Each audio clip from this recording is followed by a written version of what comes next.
چھوٹی سی بات کہہ رہی ہوں، ابھی وقت ہے، انہوں نے دوبارہ کوئی میٹنگیں کرنی ہوں گی، لائیں لوگوں کو، بیٹھ جائیں اٹک کے اوپر، جب تک عمران خان کو یہ ہسپتال میں صحیح طریقے سے علاج نہیں کراتے، تاکہ یہ نہ ہو کہ عمران خان کی دوسری آنکھ بھی متاثر ہو جائے۔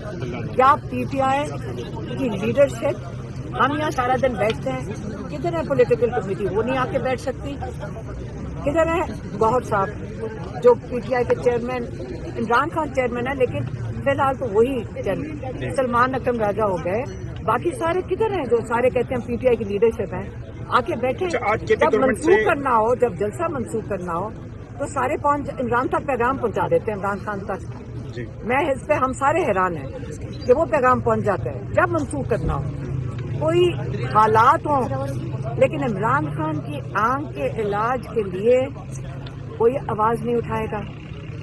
یہ پاکستان انتظار کر رہے ہیں کہ عمران خان مزید یہ پتہ نہیں کیا کھلا رہے ہیں، اگر ان کو ڈر نہیں ہے، یہ ہمارے سے چھپا نہیں رہے آپ کا، ان کو پھر ہمیں رپورٹس چیک کروانا چاہیے۔ عمران خان نے خود کہا ہے کہ میرے ذاتی جو معالج ہیں وہ میری رپورٹس چیک کریں، پھر کہا ہے انہوں نے